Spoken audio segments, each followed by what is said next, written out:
सुल्तान, ये रोटी तुम्हें ध्यान से ले जानी है। यदि आज भी तुम रोटी नहीं ले जा पाए तो तुम्हारे मालिक तुम पर बहुत ज्यादा गुस्सा हो जाएंगे। सुल्तान खाने की पोटली को मुंह में दबाकर खेतों की तरफ चल पड़ता है।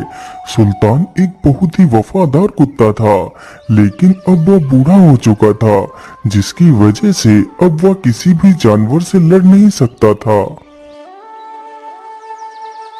जरा रुकिए बरखुरदार, छिप छिप कर कहाँ चले जा रहे हो? जरा पीछे मुड़कर भी तो देख लो, कुछ हमारा भी सेवा सत्कार कर दो। अरे भाई, मुझे तो लगता है ये आज फिर से कुछ स्वादिष्ट भोजन लेकर जा रहा है। अरे जैकी, तुम जल्दी से जाओ और इस बूढ़े कुत्ते से इसकी पोटली को छीन कर ले आओ। अरे भाई, तुम मेरी मजबूरी का फायदा मत उठाओ, मेरी पोटली को मत छीनो।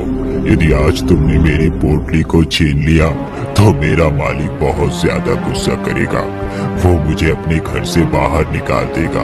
तुम मुझ पर रहम करो भाई, मुझे जाने दो। अरे रे रे रे, तुम तो कितने मासूम हो बूढ़े कुत्ते, तुम्हें तो प्रार्थना करना भी नहीं आता। यदि हम तुम्हें ऐसे ही जाने देंगे तो हम क्या खाएंगे? आप लोग तो खुद शिकार करके अपना पेट भर सकते हैं, ये खाना किसी दूसरे का है, इसे मत छीनो।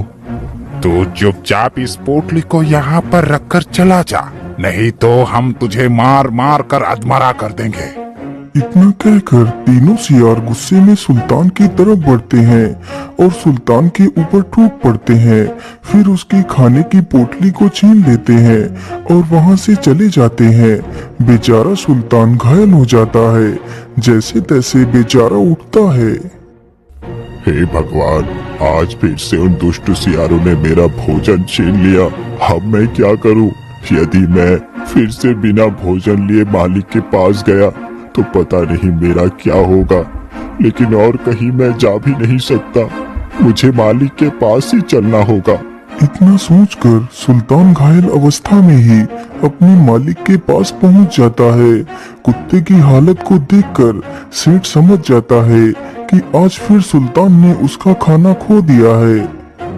अरे दुष्ट, क्या तू आज फिर से अपना खाना दूसरे को खिलाकर आया है? तुझसे एक कार्य भी ढंग से नहीं हो पा रहा है। तू तो कितना मक्कार है। चल निकल जा यहाँ से, मैं तुझे और ज्यादा दिन तक हराम का भोजन नहीं खिला सकता। इतना सुनकर कुत्ते की आंखों में आंसू आ जाते हैं, लेकिन बेचारा बूढ़ा सुल्तान कर भी क्या सकता था। वह चुपचाप वहां से जंगल की ओर चला जाता है।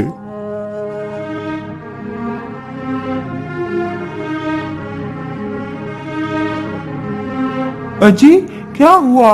आप इतना गुस्से में क्यों लग रहे हैं? और हमारा सुल्तान आपके साथ नहीं आया, आप उसे कहाँ छोड़ आए हैं? अरे सेठानी जी, आप इस दुष्ट का नाम अपनी जुबान पर मत लाओ। वो बहुत मक्कार है, उससे एक काम भी ढंग से नहीं होता है। लेकिन जी, आप तो अच्छे से जानते हैं कि सुल्तान अब बूढ़ा हो चुका है। यदि वो बुढ़ा हो चुका है तो मैं उसे अपने घर में नहीं रख सकता, इसीलिए मैंने उसे अपने घर से भगा दिया है। बेचारी सेठानी अपने कुत्ते से बहुत प्रेम करती थी। वह नहीं चाहती थी कि उसका वफादार कुत्ता उससे दूर हो, लेकिन वह कर भी क्या सकती थी।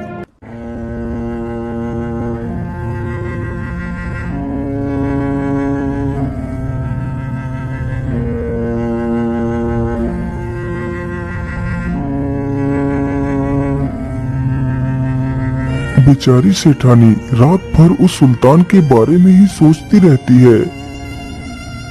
मैं ऐसा करती हूँ, कल सुबह ही सुल्तान को ढूंढने के लिए जाती हूँ।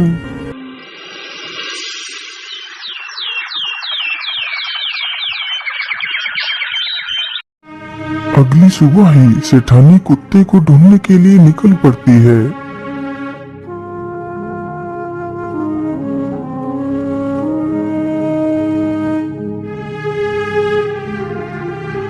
हे भगवान, पता नहीं मेरा सुल्तान कहाँ चला गया।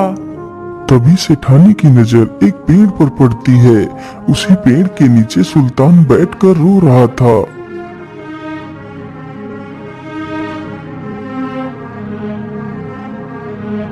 अरे सुल्तान, तुम यहाँ पर पड़े हो। मैं तुम्हें पता नहीं कहाँ कहाँ ढूंढ रही थी। चलो मेरे साथ। सेठानी की यह बात सुनकर बेचारा सुल्तान अपनी मालकिन के पीछे पीछे चल देता है।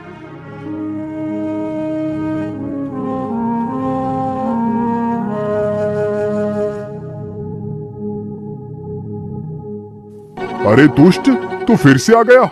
मैंने तुझे घर से भगा दिया था, तू फिर आ गया। मैं तुझे जिंदा नहीं छोड़ूंगा। रुक जाइए सेठ जी।